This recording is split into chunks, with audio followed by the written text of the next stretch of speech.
Good morning mga kabengbeng. Isang mapagpalang araw sa atin lahat at isang maulap. Ayan napakaulap mga kabengbeng. So alas 11 na. So ayan yung ating unit, napakaganda. So Mangyo Patrol. Meron po tayong Mangyo Patrol 2-in-1. Pwede siyang disabog, pwede siyang single pellet.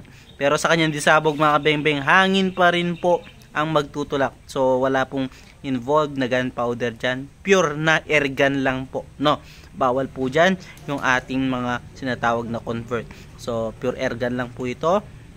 So pwede siyang disabog, pwede siya single pellet ito. So Mangyo Patrol, ayan po yung Mangyo Patrol. Mangyo Patrol, napakaganda. So ayan, long tank siya.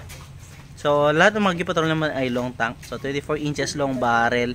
So naka BSA black powder 4x16x44 at ang pinaka-controversial sa lahat, ang 3-cac. Ayan, ay nahanap ng lahat. 3-cac po siya.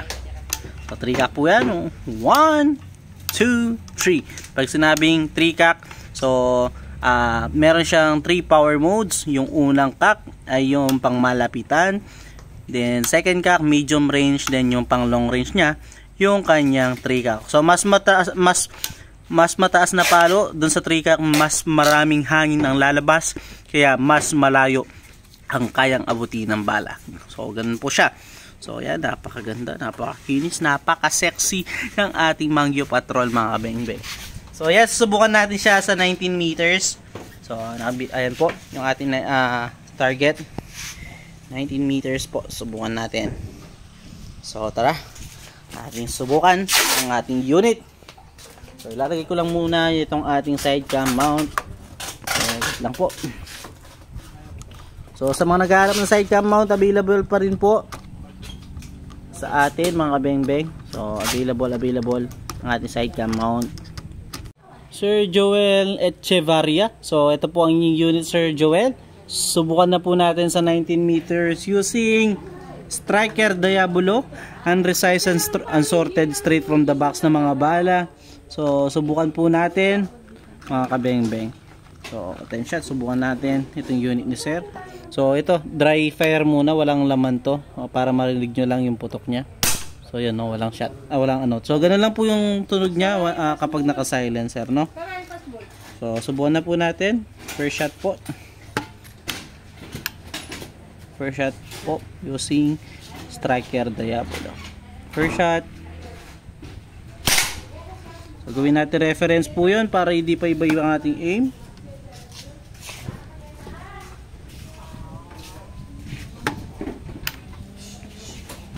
Second shot. Pellet to pellet, napagandang tumama. Third shot po, pangatlo.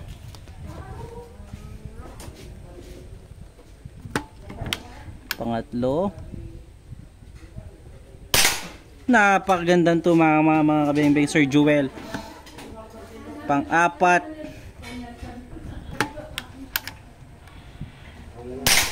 Napakagandang tumama, Sir Joel. Nang yung unit, wala akong masabi. So first cac lang po yung ating gamit dyan, no? 3-cac po ito. So first cac lang po, 19 meters. So tignan nyo na, napakalakas pa rin kahit first cac pa lang. So pang-anim na yata to. Napakagandang tumama talaga, di lumalaki yung butas. Wait lang po. So nasira yung ating isang bala na to. Hindi ko masasabi, no, baka maging flyer to dahil na-deform yung bala nung paglagay ko. So yun, talaga kahit deform yung bala, nag-1 hole pa. Napakagandang tumama. Pang-7.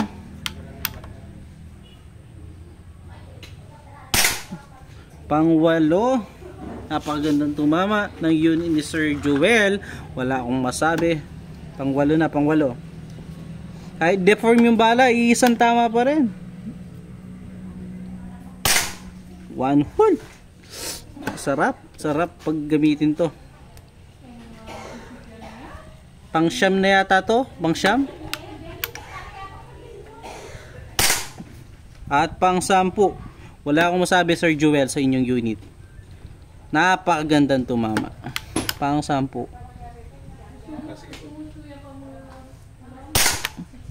So yun, papuntahan ko yung utol ko doon para makita nyo kung gaano lang kaliit yung ano yan na yan. So yun yung kanyang daliri, so may humuwalay ng kaunti. So yun Sir Joel, so sa hintuturo, cover na cover, napakagandang tumama Sir Joel, wala akong masabi sa inyong unit. So tara lapitan natin yan para makita ninyo, no? Sir Joel, ito yung unit, yung kanyang naging test fire. Tara, lapitan natin. Ayan po Sir Joel, ang inyong unit. So tara, lapitan natin. Ito yung naging grouping test niya. Solid, napakagandang tumama. So humina na lang siguro yung hangin kaya bumaba. Ayan, napakaganda. Solid. Salamat po Sir Joel sa binigay niyong tiwala. God bless po. So pakihintay na lang po. God bless po. Thank you.